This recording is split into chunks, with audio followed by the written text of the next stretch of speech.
Elementary particles. Elementary particles are defined as those that have no measurable internal structure. That is, they are not composed of other particles. Because of this, they are sometimes also referred to as fundamental particles. Until the early 1960s, the elementary particles present in an atom consisted only of those indicated in the Bohr model that was developed in the early 1900s by Niels Bohr: protons, neutrons, and electrons. These particles are considered to be real particles in that they exist and can be seen and held, so to speak. However, with the development of particle accelerators, the existence of new subatomic and/or virtual particles began to be theorised. A particle accelerator is a device that uses strong electromagnetic fields to propel charged real particles, example electrons and protons, to high speeds, sometimes approaching the speed of light. There are many different types of accelerators, ranging from the familiar household cathode ray tube, which is the old-style television or monitor, through to the world's largest and most expensive machine ever built, the Large Hadron Collider, a $13 billion, 27-kilometre-long underground ring of superconducting magnets that straddles the borders of France and Switzerland near Geneva. The primary purpose of devices like the LHC is to accelerate and smash particles together so that theoretical and particle physicists might be able to further study the nature of atomic structure and hence come closer to understanding the very nature of existence itself. In very simple terms, the way a particle accelerator works is not unlike the way you might smash two nuts together with great force to break them apart and reveal what is inside. The best known smaller particle to be discovered via an accelerator is the quark, and quarks are now believed to be the particles that make up protons and neutrons. But there are now hundreds of theorised and discovered virtual particles that result from the ever-increasing activities performed in particle accelerators and colliders around the world.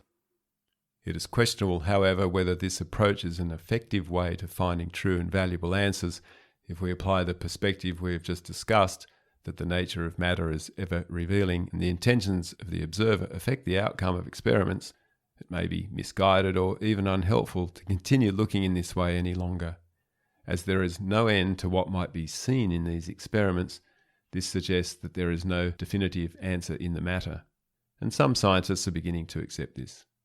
However, the search for understanding through these extreme experiments of reductionism continues unabated and at great cost to our collective global community.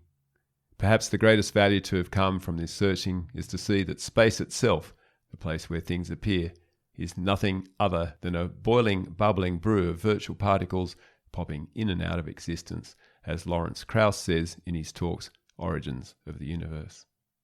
This statement is a quantum mechanically, mathematically stable description of the essential nature of the creative mechanism of consciousness. It describes beautifully the raw power of the psyche, the universal mind, from which all things arise. My main point here is to highlight the fact that there is no end to this kind of investigation that we seem to be caught up in and obsessed with today. Although the technological achievement of building a machine like the LHC is truly awe-inspiring, and the outcome of some experiments performed in it valuable at certain levels, the answer to the fundamental question, what is the essential nature of existence, will never be found inside a long tunnel deep beneath the ground. The answer we seek will only ever be found deep within ourselves, each of us as the individual extensions of consciousness that we are. For this reason, and so that we can continue developing the origin model, I'm going to use only the real particles represented in the Bohr model to further explore and explain the universe and our relationship to it. This model provides the basis for our understanding of chemistry and biology, which are the very real, tangible, and demonstrable fields of science that impact on our daily lives. The apparent existence of other elementary particles such as quarks, leptons, gluons, gravitons, bosons, fermions, mesons, muons, and hundreds more of the like belong in the realm of theoretical physics only, and as such are not very helpful to the ordinary person who wishes to gain a better understanding of themselves and the world they live in. Most people understand, or are at least familiar with, the concept of protons and neutrons forming as the nucleus of an atom with various shells of orbiting electrons. This is where we will re-enter our discussion. To gain a sense of what gives rise to all particles, we need only consider once again the reality of the firmament. This is the first expression of consciousness, the quantum, and the base elementary particle from which all others arise.